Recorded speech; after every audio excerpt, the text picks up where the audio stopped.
뉴스의 한국식기 291번은 박수택 시인의 빈 것을 열어 향연입니다. 이게 별명, 이게 향연, 잔치란 뜻이죠. 축제, 잔치. 이게 옛날 말이죠. 향연. 향연이라는 옛날 말입니다.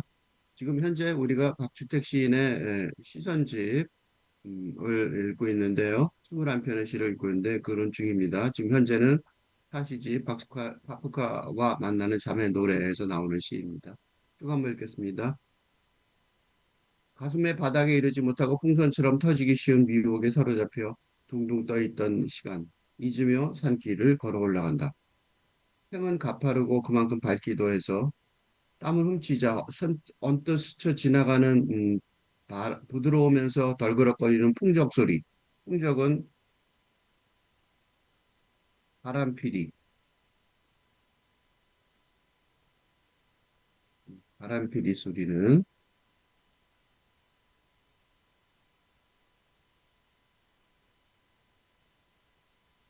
음, 소리는 숲의 나무들이 들려주는 것이었으리라. 꽃이란 꽃은 다 피어 법당에도 명부전에도 이거는 그냥 해석만 알면 되죠.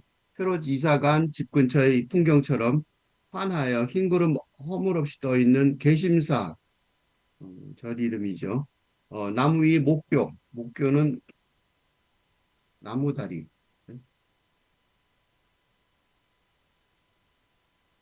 한자말을 쓴 게 리듬 때문에 쓰기도 한 것 같아요. 이걸 나무다리라고 써서 읽어보면 이 풍적 바람소리 읽어보면 전부 다 이상하게 리듬이 엉켜요. 연못 목교 위에 서서 어리 비치는 그림자들을 들여다본다. 아직 손 닿지 않는 곳으로 꽃이 산불처럼 도져가는 것이 제 집으로 돌아가는 것들의 망연한, 이건 어려운 단어죠. 망연한 단어, 눈빛처럼 느껴질 무렵 차는 청적 속으로, 청적은 정적이라는 단어가 있어요. 정적. 이게 정적이에요. 정적. 정적은 고요함 그런 뜻이죠.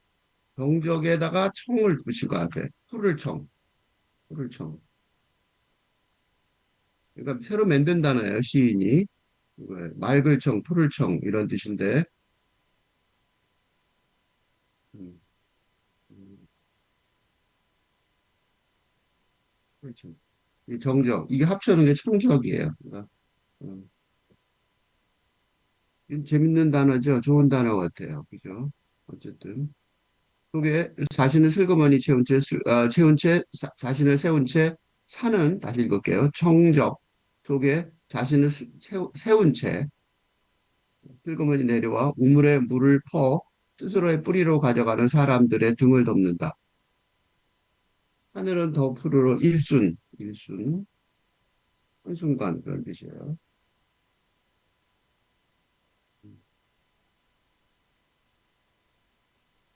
소리내 읽어보시면 아시겠지만 한자말로 말하는 게 훨씬 더 좋았고 근데 문제는 한국말로 일순서로 무슨 지 모르니까 할 수 없이 이제 한자말을 쓴 것 같아요. 빈 것들이 다시금 마음을 열어 환히 생을 피우는 것처럼 보일 때까지 이 한글 나는 아니지만 국문학자들 사이에서는 국문학계의 오랜 논쟁 중 하나가 한글 전형 논의입니다. 이게 누구야 그 그 현재 민주당의 이름이 지금 갑자기 생각 이해찬 국무총리가 이해찬 교육부 장관이 저 업적이라고 얘기하는데 그 교육부 장관의 정책 때문에 그 전에 그러니까 최근 일이죠. 최근 아주 최근 이제 정책으로 인해 그러니까 한문을 우리는 한자 공부를 했었어요. 그지? 기본적인 한자 공부, 한자 학습 초등학교 4학년 때부터인가 시작했는데 학습 과정이 폐지된 바 있습니다.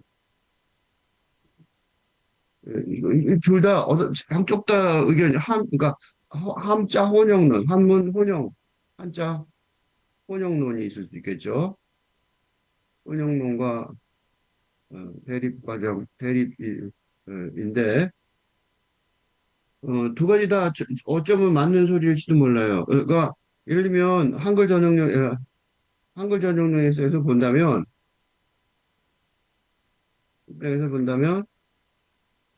어, 우리가 언어였죠. 한문이 우리의 세종대왕 이전에, 그죠? 세종대왕, 세종대왕 이전에는 우리의 문자 언어였죠. 말은 다르게 했어요. 문자 언어였으니까, 어, 한자의 혼용이 당연한 관습이었지만, 이제 어쩌면 영어가 더 많이, 영어를 모국어로 하자. 그러니까 영어 모국어론이 등장할 만큼 영어가 더 많이 사용되는 상황이니까, 음, 한자를 특별히 우대할 필요가 있는지, 음, 타당한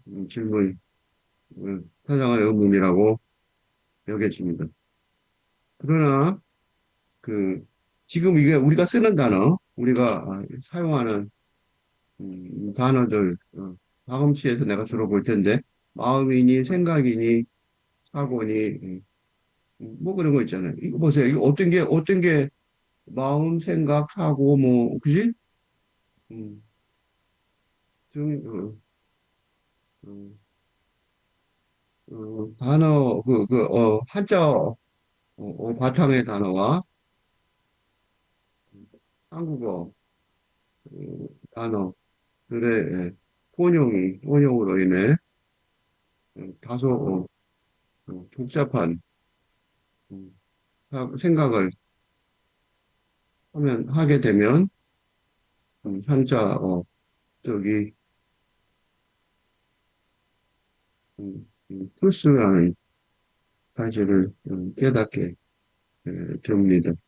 그러니까, 한글 전용의 론의 으로 학습한 세대라도 결국은 한자어를 수업해야 한다는, 음, 해야 하는 지경에 되기 때문에, 음, 한자 혼용론에도 타당한 근거가 있습니다. 그렇죠? 그 두 개를 다 어떻게 해야 할지 모르겠어요. 나도 모르겠어요. 왜냐하면 나는 뭐 한자 하나도 없어 잘 살 수 있어 그러는 일반인들도 있을 수 있고 공부하는 사람들은 당연히 한자를 공부를 해야 돼요. 어쩔 수가 없어요. 여기서 특히 이 박주택 시인은 어떤 입장이 뻔하죠. 특히 요 구절 하늘이 더 푸르러 일순 여기에 한순간이라고 쓰면 되냐 하고 질문하는 것 같아요. 특히 박주택 시인은 는 하늘이 푸르러 일순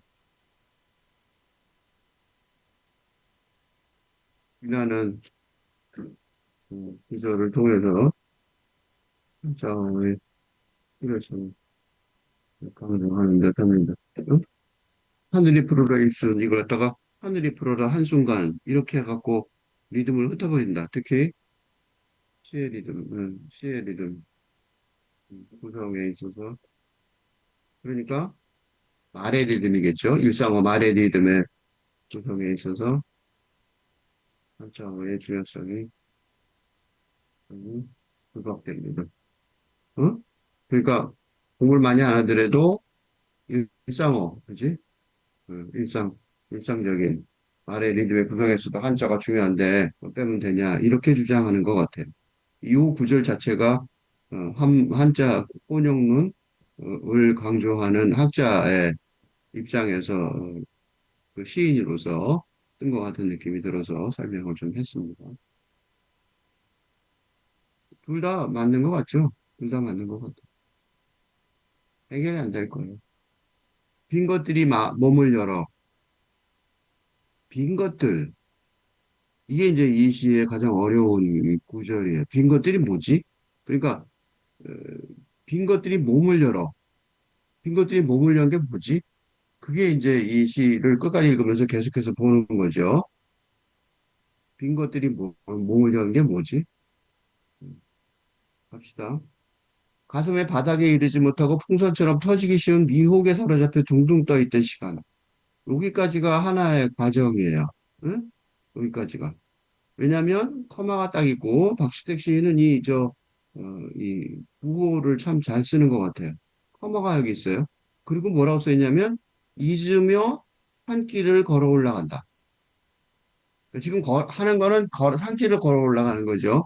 한 길을 걸어 올라가는데 그 전에 꼭 필요한 과정이 뭐냐면 그걸 잊으며 산길을 걸어 올라간다는 거예요. 우리가 보통 이런 일 많죠. 특히 여기서 보면 절이 나오죠. 개심사라는 절이 나오는데 그런 절이나 뭔가 여행을 갈 때 우리는 뭐하러 가냐면 잊으려고 그죠? 스트레스를 풀려고 뭐 어쩌고 그지? 그러고 가잖아요.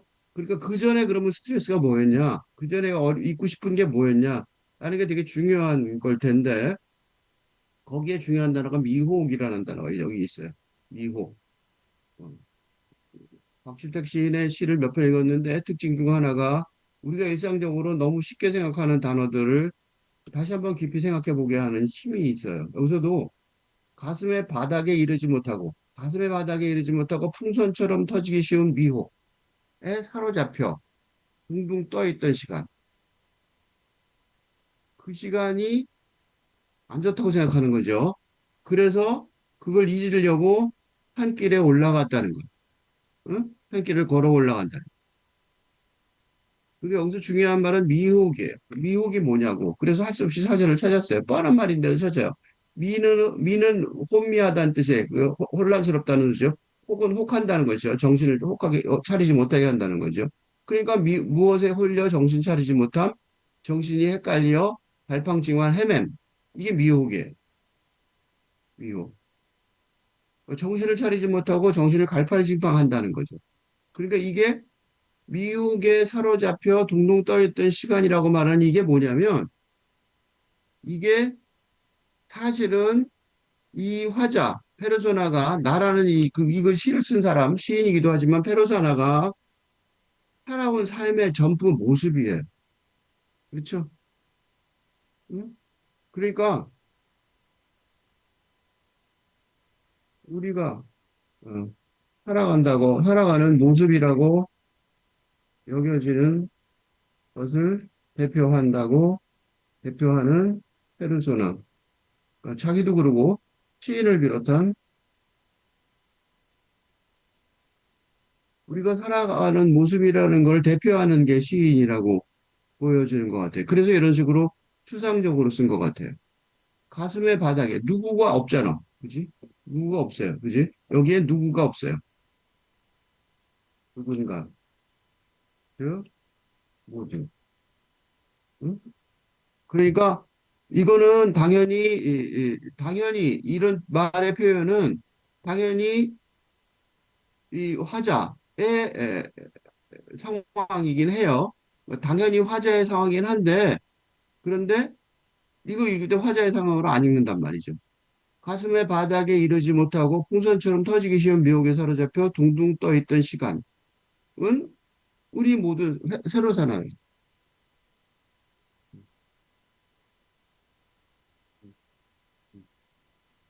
그러니까 그래서 누군가 모두의 그지? 그런 게 그렇게 사는 모습이라는 거죠. 이게 이 시대 즉 이 시대의 삶의 내면의 모습이라고 어, 시인이 예, 말하는 셈입니다. 왜 내면이라고 그랬냐면 여기서 겉의 모습은 다 다르겠죠. 그렇지만 가슴의 바닥에 이르지 못하고. 그러니까 이런 미혹의 즉 내면적 혼란의 원인은 뭐예요? 가슴의 바닥에 이르지 못한 것입니다. 못한 사태입니다. 그러니까 뭔가 가슴의 바닥에 자리를 잡고 사실은 우리도 그렇죠. 이거 어떻게 보면 공감이 가죠. 그래서 이 박주택 시인의 시 특징 중에 하나가 처음에 시작하면서 박주택 시인의 시의 특징 중 하나가 연역법, 연역법 하나가 탐정소설을 소설 읽기를 연상시킬 만큼 수수께끼 를 수수께끼 문제를 내는 듯한 그러니까 결론이 그래 무슨 소리냐면 결론이 그지 담론의 이야기 담론 이야기의 결론이 맨 앞에 나오는 연역법의 형식을 띠고 있는 경우 있습니다. 있다는 것입니다.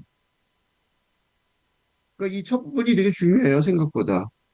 가슴의 바닥에 이르지 못하고 풍선처럼 터지기 미혹에 사로잡혀 둥둥 떠 있는 시간.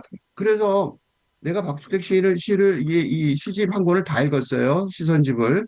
다 읽었는데, 전부 다 만날 수는 없었어요. 전부 다 내가, 그러니까 그 박주택 시인의 시세계하고, 그러니까 이런 거예요. 박주택 시인을 직접 만났었는데 한 몇 시간 그 식사하고 그랬는데, 박주택 시인을 보면서 시인을 만난, 어, 몇 시간 만난 가장 큰 음, 첫인상은 어, 이 사람들이 만난다는 것의 어려움이었습니다. 아, 물론 만나는 게 어려운 게 아니에요. 그러니까 이 현실적으로 만나는 행위가 어렵다는 말이 아닙니다. 그러니까 만난다 그럴 때, 할 때, 그때 만남의 차원이 여러 개가 있을 수 있습니다. 음, 대화하는 동에 호원택 시인하고 같이 있어 셋이서 대화하는 동안에 시인들의 만남이라는 점을 강조한 한 적이 있습니다. 왜냐하면 직사 행위를 이를 잊어버릴 정도로 대화에 몰두하였던 것입니다. 무슨 소리냐면 그러니까 만난다는 거는 단순히 일 육체적이고 물질적인 차원, 이 정신적이고 사상적인 차원이나 사상적인 차원에서만 만나 어, 시인들끼리 시인들끼리 만난다는 것은 만나는 수준에서 그래서 만나는 수준에서 끝나지 않는다는 것입니다. 적어도 감정적이고 정서적인 차원에서 만나기 제대로 만나기 시작하면서 정성적 차원에서의 교류를 시도한다고 느꼈습니다. 그래서 만나는 게 어렵다고 어려운 일이라는 것을 어, 느꼈습니다. 왜 갑자기 만나는 얘기했냐면 이 시, 이 박주택 시인의 시의 경우에도 마찬가지입니다. 내가 첫 부분을 읽었잖아요. 바로 이 첫 부분에서 어느 정도 공감하는 귀를 열지 못한다면 의지를 감당하기 어려울 것입니다. 왜 이런 얘기를 하냐면, 그래서 박주택 시선집을 읽으면서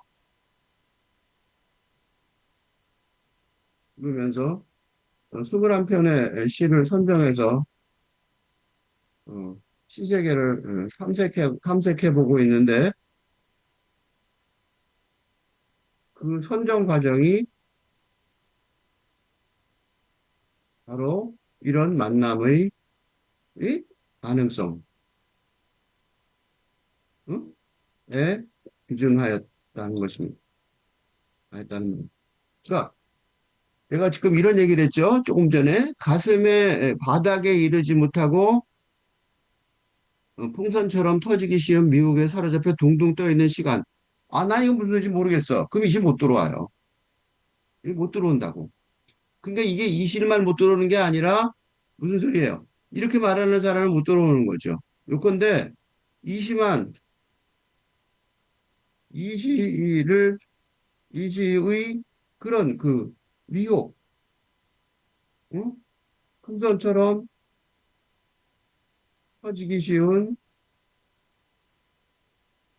미혹의 어려움, 힘, 미혹의 무서움, 응? 미혹의 무서움을 아는 사람이라면, 어? 경험하고, 경험하여 아는 사람이라면,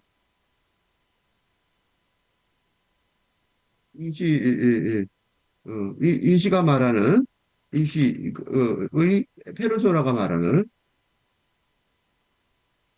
아는 사람이라면 이시를 흥미롭게 읽어나가기 시작할 수 있습니다. 그리고 이는 좀 더 일반적으로, 어?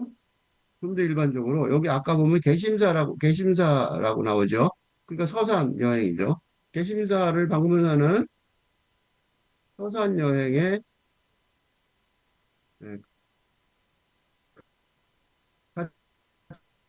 같이 갈 수 있는 마음 상태인 것입니다. 그러니까 이런 게 없다면 같이 가면 서로 삐덕거리고 안 맞겠죠. 서로 안 좋은 여행이 되는 거죠. 그러니까 내가 여기 아까 누군가의 모두의, 즉 모두의 그렇게 말했지만 이 모두는 모두의 모두가 아니라 바로 이런 그 마음 상태하고 그 연결되는 그런 모두를 말하는. 응? 모두의 모두 그래. 여기서 누군가의 모두의 그랬더니 모두 때문에 내가 계속 설명을 한 거야. 이 모두는 이런 전제가 있어요. 근데 왜 근데 내가 모두라고 그랬냐면 이런 모두가 이런 소수의 어떻게 보면 이런 어찌 보면 소수의 이 사람을 대상으로 하는 듯 하지만 실제가 이런 시들을 읽는 이유는 이게 다수 모두의 마음 상태가 되기를 바라는 의도가 있기 때문에. 응? 그러니까 박주택 시인은 소수의 사람들, 몇몇 사람들만 자기 의로 받아들이면 좋겠어라고 시를 썼는지 모르지만 내가 지금 이 시를 읽는 이유는 그런 소수가 아니라 이런 사람들이 다수가 되고 대다수가 되고 그 모두가 되어야 된다. 그런 생각을 하는 거죠. 그래서 좀 더 쉽게 풀어주려고 이렇게 읽는 거예요. 어쨌든 그런 우리가 가슴의 바닥에 이르는 게 뭔지는 모르죠, 아직. 사람마다 다를 테지만, 어쨌든 그걸 못하면 풍선처럼 터지기 쉬운 무기에 사로잡혀 둥둥 써 있는 시간을 살아간다는 거예요. 그러니까 이런 시간은 어떤 시간일까요? 시간의 폭력에 갇혀 있는 사람들이죠. 그러니까 사는 게 아닌 거죠, 쉽게 말해서. 왜냐면, 응? 미국의 시간은, 응? 그 시간을 살아가는 사람을 노예화 하기 때문에. 그러니까 사는 게 사는 게 아닌 사람이 되어버리, 되어버리게 하기 때문입니다. 즉, 근대 문명의 음, 세계에도 들어오지 못한 동물처럼 살아가는 사람이 되어버린 증거 중 하나이기 때문입니다. 즉, 이렇게 말하는 거.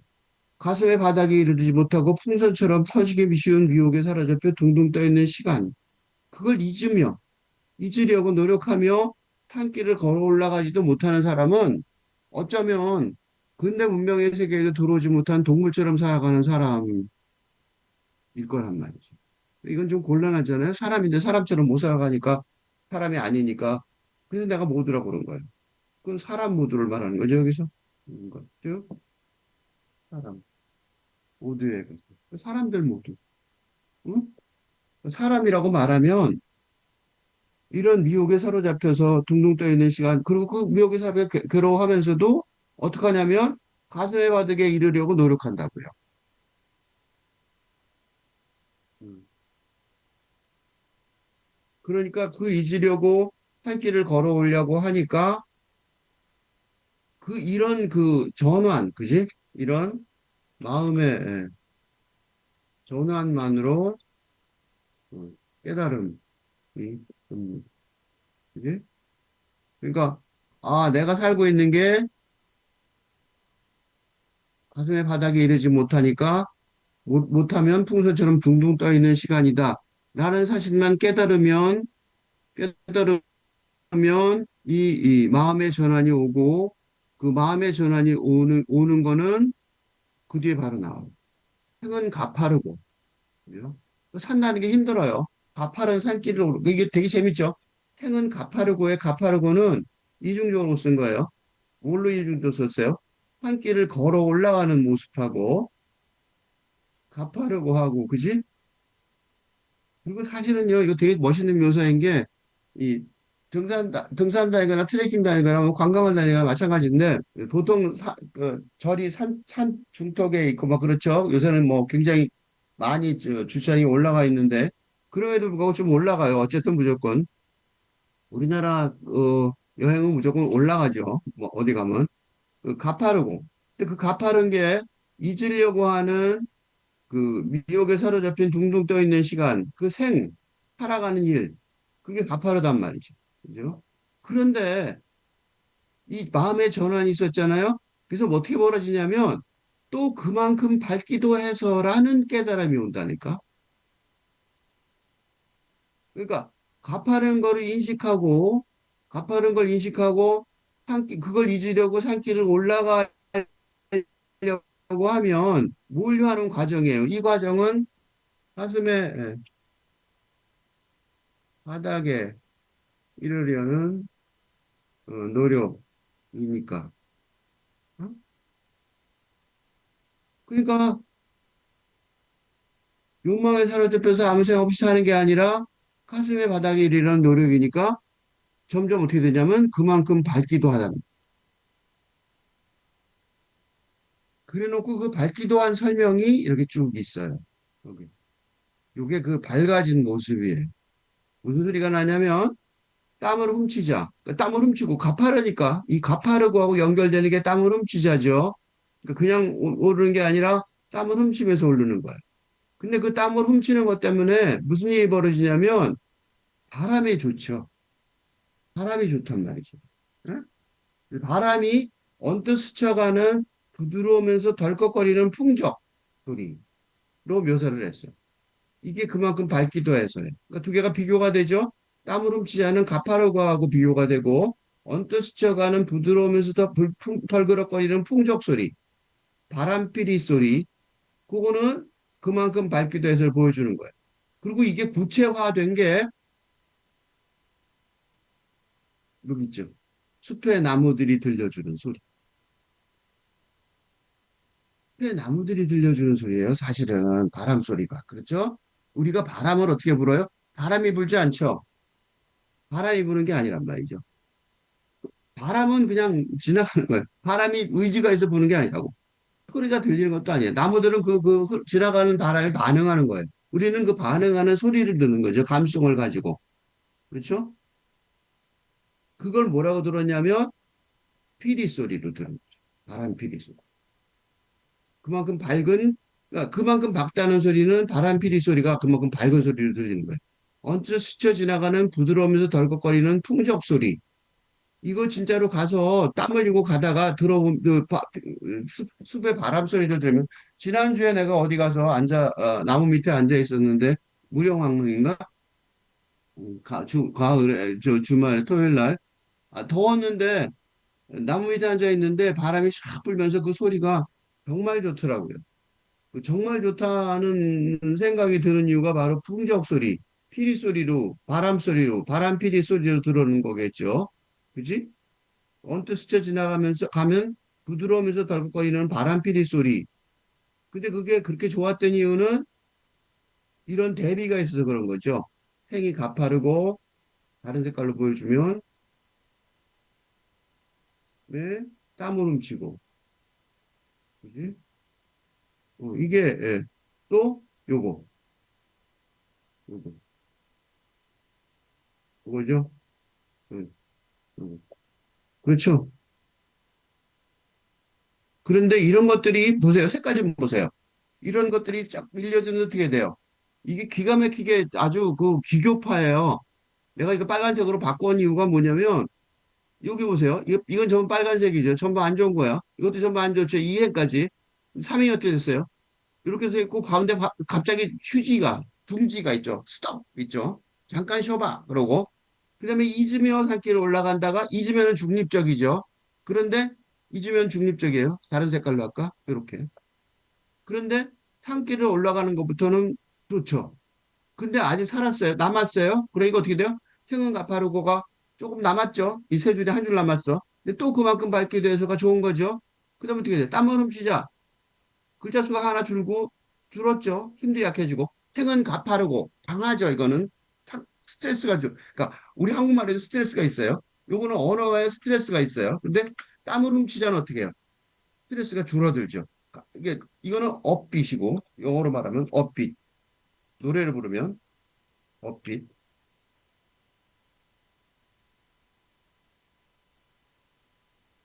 업빛이라고 말할 수 있어요. 음. 이건 뭐예요? 다운빛이에요. 땀을 훔치죠. 다운빛. 비트가 다운이죠. 네.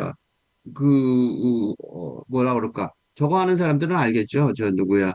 랩하는 사람들은 좀 알 거예요. 그지? 생은 가파르고 하고 올라갈 거고, 땀을 훔치자. 그러고 내려갈 거 아니에요. 다운빛이라는 거죠. 그지? 다운빛으로 내려가면서 어떻게 되냐면, 언뜻 스쳐 지나가는 부드러우면서도 덜컥거리는 풍적 소리는 숲의 나무들이 들려주는 곳이었으리라. 이제 전부 다 뭐예요? 이제 전부 다 새로운 세상으로 들어갔어요.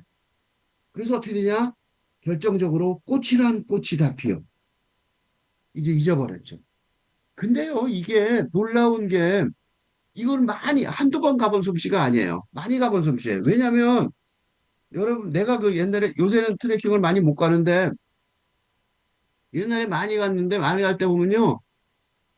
이런 산 속에 이런 등산을 한다거나 어, 트레킹해서 땀을 흘리면 이 경험에 그 오래 에서 땀을 막 흘리면서 땀을 흘리며 가파르고 힘든 길을 걸으며 땀을 흘리는 다 보면 처음에 초기에 시작할 때 처음 부분에 앞 응? 처음 부분에 남아있던 그러니까 어, 지난 경험에 지난 삶의 경험에 스트레스 딸려온 그러니까 이 여행에까지 딸려온 계속 걔가 쫓아와요. 딸려온 마음 속에서 마음 속에서 딸려온 삶의 스트레스가 어느 틈에 그게 한 시간, 어떤 때는 두 시간, 그 강도에 따라 다른데 하여튼 어느 틈에 사라져 버린 게 사려 버린 걸 알게 됩니다. 그러면서 자연 풍경을 올곧이 받아 들일 수 있게 돼요. 이거 진짜 사실이에요. 그러니까 혹시 많이 스트레스가 받은 사람들이 만약 있으면 지금 내가 말하는 걸 한번 해보시기 바랍니다. 응? 그러니까 가서 뭐 복잡하게 생각하지 마시고 그냥 가서 그냥 무조건 땀 흘리라고. 무조건 막 걷다 보면 따라다니다 보면 걷고 올라가다 보면 어느 틈에 사라져서 이게 없어졌네 그걸 아는 거지. 그지? 그래서 꽃이란 꽃은 다 피어. 이건 뭐예요? 이제 완전히 잊어버린 거예요. 완전히 잊어버린 거죠. 완전히 잊어버렸어요.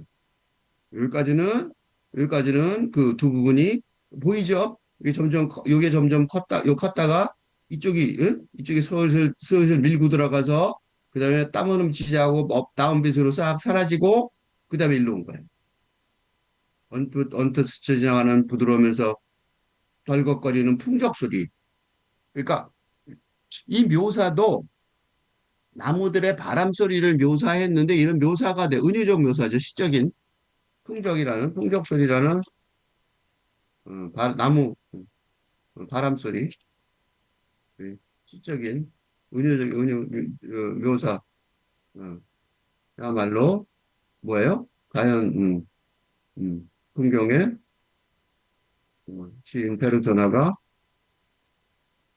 사로잡혀 있음을 입증합니다. 그러니까 그 소리가 완전히 자기가 귀에 완전히 들리니까 그 소리에만 집중을 한 거죠. 그러니까 뭐가 돼요? 그러니까 이런 묘사가 나오는 거. 이런 묘사가 나오는 거. 그런 소리가 들려주는 것이었으리라. 그러니까 다 이제 쏙 들어간 거죠, 그 안으로. 그러니까 뭐가 나와요? 꽃이라는 꽃이 다 피어. 이렇게 되는 거예요. 비교가 좋죠. 비교가 참 좋아요. 난 이렇게 정성스럽게 잘 못 쓰는 것 같아요. 난 좀 스타일이 달라. 어쨌든, 근데 그 꽃이 어디냐면, 있는 곳이 어디냐면, 개심사예요. 개심사 벚꽃으로 유명하죠. 그래서 봄에 겹벚꽃? 그걸로 봄에 내가 아주 여러 번 간 것 같아요. 난 여행 되게 좋아하는데 여행을 많이 간 것 같아요. 그래서 법당에도 명부전에도 응? 산하여 흰구름 허물없이도 있는 개심사. 꽃이 피어 있고 그 옆에 환하게 흰구름 허물없이 떠 있는 그 말이 이제 허물없이가 이해가 되시죠? 허물없이가 뭐야? 스트레스 없이야. 흰구름이 보인다니까. 그래서 구름을 봐요. 그러니까 구름이 하늘에 항상 떠 있지 뭐 그렇게 생각하는 사람들은 큰 오해란 말이죠.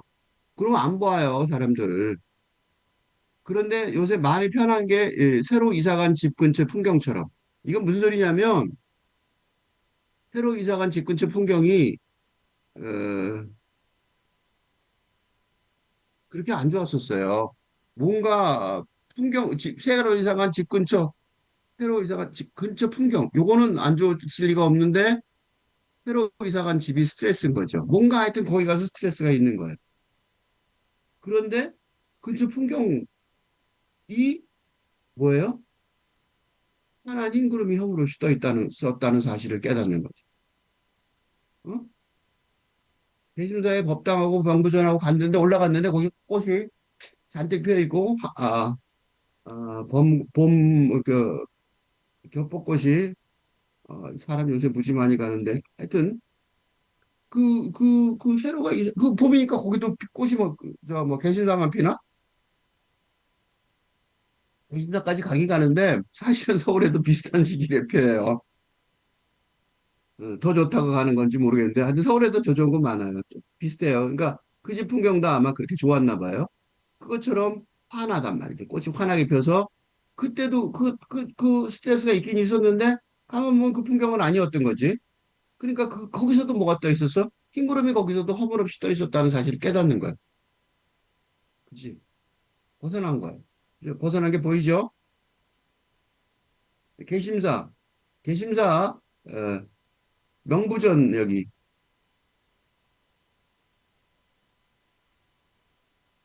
어디 있지? 명부전. 명부전이 뭔가 좀 설명을. 명부전 아무것도 아니. 명부전 이거 어, 뭐냐면 염라대학이 있는 곳이에요. 명부전. 그러니까 명부라는 게 돌아가신 한자말이 저기 위에 있죠? 어, 여기 명부 영들 세 개. 응? 지장보살을 본尊로 해서 염라대왕과 시영을 모신 10명의 이렇게 옛날에 내가 어떤 절인가 가서 하룻밤을 자는데 비가 너무 와서 잘 데가 없으니까 법당을 돌아가면서 자라 그랬는데 우연히 내가 잔 데가 명부전이었어요. 처음에는 피곤해서 그냥 자다가 눈을 딱 떴더니 염라대왕이랑 10명이 내려다보고 있었어요. 새벽에 깼는데 아주 기분이 으스스하고 인생을 반성하게 하더라고요. 어쨌든 그 명무전에서 산 적이 있어서 명무전 그러면 아주 그 개심사가요. 내가 주소를 적어놨어요. 충남시 충청남도 서산시 운산면 개심사로. 이걸 왜 적어놨냐면 이유가 있어요. 그래서 개심사가 뭐 여기인데 뭐 벚꽃 석가탄시를 중심으로 해서 벚꽃이 온통 이게 뭐 개심사 그러면 인터넷 쳐보시면 벚꽃만 나와요. 근데 되게 오래된 서산에 있는 곳인데 왜 그러냐면 그 이 박성준의 거기에 에, 그 박주택의 유년실 얘기하는데 보세요. 박주택은 1959년 당시 충남 서산군 음양면 부산리에서 태어나 9살까지 서산 팔봉면에서 자랐다. 아버지와 어머니 사이에서 외아들로 컸는데 팔봉명은 팔봉명은 현재 서산 시내에서 서쪽 바닷가로 팔봉산을 등지고 자리한 곳으로 박주택은 초등학교 2학년 때까지 바다가 보이는 팔봉 초등학교에 재학했었다. 친가는 서울에서 낙향한 문벌 집안이었고 외가는 서산군 운산면에 있었다. 뭐예요? 외갓집이죠. 외할머니 댁에 있었어요. 외할머니 댁에 있는 절이에요. 그러니까 뭐 그죠? 무지무지 잘하는 곳이죠. 그래서 일부러 썼어요. 어쨌든 그러니까 이게 고향이죠. 자기 고향. 그러니까 훨씬 더 지금 이게 그냥 글이 아니죠. 나처럼 이렇게 모르는 곳에 가서 이런 트레킹 등산이나 트레킹에서 이렇게 걸은 거를 넘어서는 차원이에요. 그래서 내가 일부러 박주택의 그 시인의 그 양력을 소개를 했습니다. 그러니까 얼마나 좋은 곳인지 알 수 있겠죠. 연못 목교 나무다리 위에 서서 어리 비치는 그림자들을 들여다본다. 어리 비치는은 은근하게 보이는 거죠. 어른어른하게 보이는. 음. 근데 그 어리 비치는 그 그림자들은 무슨 그림자예요? 꽃 그림자들이죠. 벚꽃 그림자들이에요.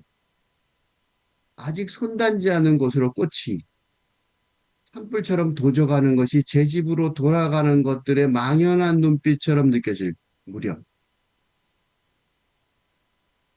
망연한 눈빛.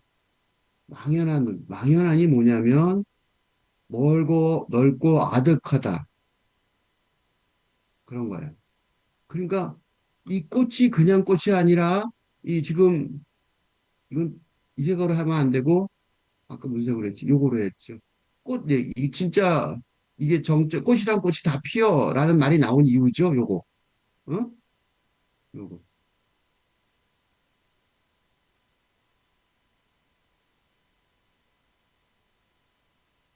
그러니까 꽃을 막 구경하고 봤는데 나무 위에서 봤더니 그 어리 비치는 꽃들이 비치는 어리어리하게 비치는 그림자들이 꽃이 보이는 거예요.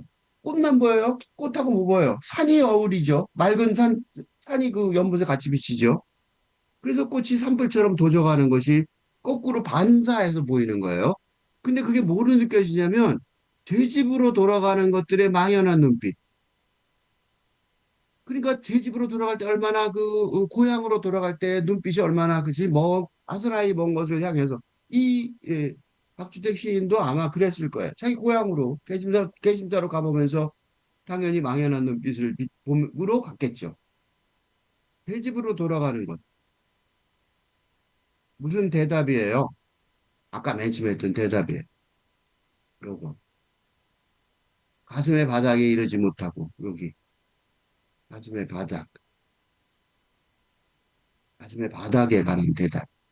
가슴의 바닥이 이거죠. 그지? 그런 무렵 그 산이 푸를 그러니까 파란 정적 속에서, 그 봄의 파란 정적 속에서 하늘도 파랗죠. 이 푸를 청이죠. 이건 하늘이에요. 그러니까 그러니까 연못에 산만 비치는 게 아니라 하늘도 비치죠. 하늘 속에 자신을 세운 채, 자신이 서 있죠. 연못 속에 물 위에 서 있단 말이죠. 그런 채 슬그머니 내려와. 산이 내려오는 것 같은 거예요. 왜 산이 내려왔어요? 마음의 바닥에 들어갔으니까. 마음의 바닥에 들어간 얘기를 하는 거예요, 지금. 우물의 물을 퍼 스스로의 뿌리로 가져가는 사람들의 등을 덮는다. 포옹해 주는 거죠. 이거는 지금이 아니라 뭐야? 고향 얘기죠? 우물의 물을 퍼 스스로의 뿌리로 가져는 사람들의 등을 덮는다. 이거는 현실이기도 하지만, 어, 현실의 모습, 현실의 산과 하늘이 비친,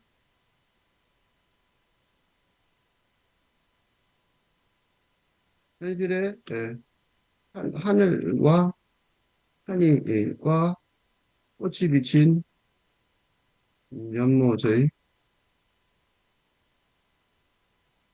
모습에 중첩되는 뭐예요?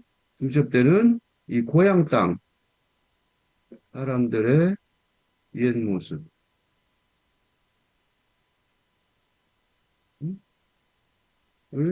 남깁니다. 그리고 이게 어쩌면 가슴에 바다, 어떤 한 개인의, 그죠?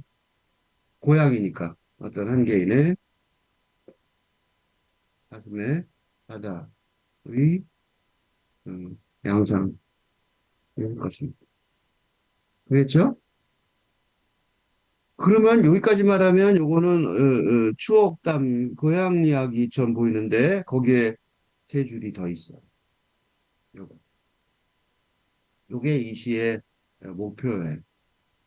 이게 개인의 경험인데 어떤 개인의 경험이 개인의 경험으로 몸의 한계를 넘어서서 음, 이렇게 공적인 이게 시지만 공적인 언어와 어, 담론의 음, 과정으로 진화하는 게 뭐예요? 프로페셔널 시인이 음, 자기 얘기가 자기 얘기로 안 들리는 거죠. 쉽게 말하면 개인의 자기 이야기인데 그걸 넘어서서 내부의 이야기로 들리고 개인 얘기를 하면은 자기 얘기 그 말하자면 수다를 떠는 거죠. 수다가 아니라 문학이 즉 수다가 아니라 문학이 되는 어? 순간. 그래서 순간이란 와 하늘이 더 푸르러 일순 하늘이 더 푸르러 하늘이 그냥 푸르렀죠. 조금 전에 그 여기 요 청적 여기 하늘 얘기죠. 여기 청적 여기 하늘 얘기란 말이죠. 요 하늘이 응? 요 하늘이 쓸 색깔이 없네. 요걸로 쓸까? 하늘이 여기 더 푸르러 하늘이 더 푸르서 일순 한순간 빈 것들이 다시금 마음을 열어 한이 생을 피우는 것처럼 보일 때까지. 요게 이 시의 목적이었어요. 이 시의 제목은 빈 것들이 몸을 열어였어요. 응? 그빈 것들이 몸을 열어. 그걸 설명해 주는 거예요. 이 시의 제목인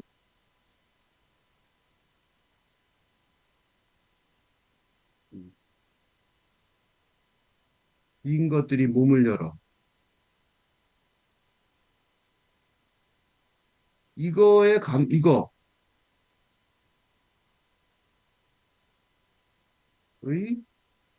감문. 이 부분에 공감하는 사람이 많다면 우리가 성공한 것이라고 여길 수 있을 것입니다. 그지? 각자에 따라 다르겠지만 지금 이런 전개가 이 시가 계속 전개가 됐는데 전개를 바로 읽었단 말이죠. 그지? 그러니까 이걸 보면서 이런 경험이 그러니까 어쩌면 서산의 개심사 고향 땅 서산의 개심사 방문기에 그치지 않는 건 그지? 바로 이런 빈 것들의 마음과 몸을 그런 경험을 통해서 구체적으로 형상화할 수 있었군. 빈 것들이 다시 마음을 열어. 여기 마음을 다시 열다 그랬죠? 빈 것들이 그 마음의 바닥을 가보니까, 가슴의 바닥을 가보니까, 마음을 열었단 말이죠. 그래서 뭐 했던 거야? 환히 생을 피우는 것처럼 보일 때까지.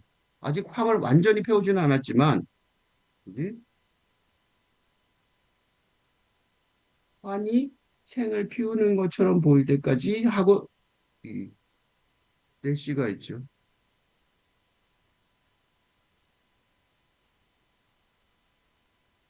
음. 환히 생을 피우는 것을, 그러니까 마음을 열어 환히 생을 피우는 것처럼 보일 때까지. 라는 말은 환히 생을 보인다는 거는 나는 마지막 행의 빈 것들이 마음만 연게 아니라 몸, 그지? 을 열기도 했다는 말입니다. 응?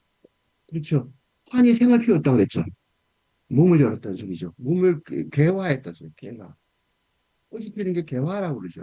개화. 개화의 한자말이 뭐예요? 이거죠. 개화. 그러니까 꽃이 피는 번영함, 번창. 꽃이 피는 거죠. 꽃이 음, 향 벚꽃이죠, 여기서는. 어, 이 빈 것에 몸이 예? 열리는 장면으로 시인 페르소나가 읽어내는데 그건 뭐예요? 빈 것들이 뭐예요? 요거.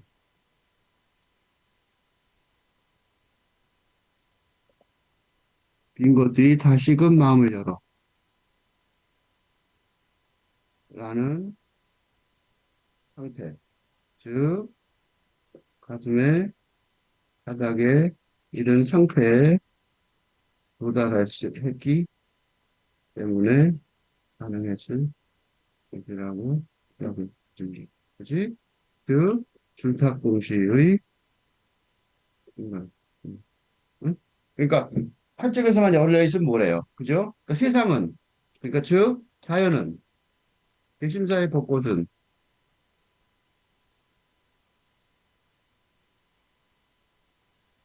응?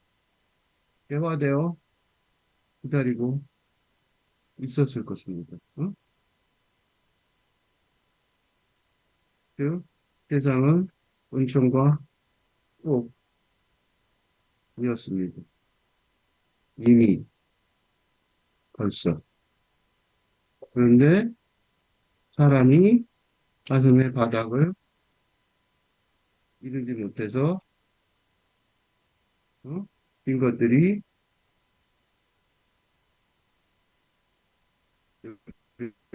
열린 마음을 알지 못했었고 이제 그지? 땀을 흘리는 등 노력을 통해 비우게 되면서 마음을 비우게 되면서 인 것들이 다시금 마음을 열었다고 열었다는 것을 사실은 알게 됩니다. 그러니까 다시금은 음, 이것들을 생각하기보다 지금 페르소나의 마음가짐의 결과물입니다. 응? 그렇죠? 빈 것들이 다시금 마음을 열어. 이 다시금은 빈 것들은 원래부터 마음이 열려 있었다고. 즉, 다시 말해서 세상은 조건 축복이었다고. 처음부터 이미 벌써. 응? 근데 그렇게 되니까 어떻게 돼요? 한이의 생을 피우는 것처럼. 한이의 생을 피우는 건데, 사람 보일 때까지. 이것도 사람이죠. 우리는 아직, 사람은 아직, 어? 그지? 마음의, 뭐라 그럴까, 바다. 예? 완전히 도달하지 못했지만, 응? 그지? 어떻게 할 수는 있어요? 빈 것들의, 빈 것들이, 몸이, 몸을 여는 모습을, 즉, 환히 생을 피우는 모습을 만나고, 보고, 기록함으로써, 벌써 삶이 어떻게 돼요? 삶이 위에 있었어요. 음, 밝기도 할 수 있다는 거.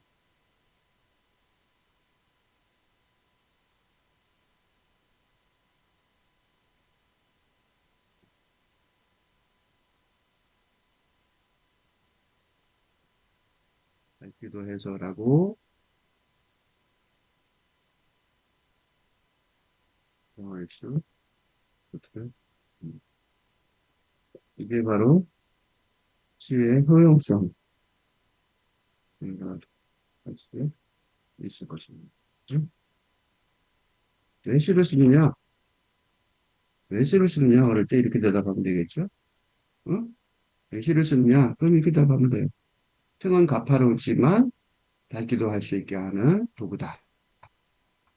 라고 말할 수 있는 거죠.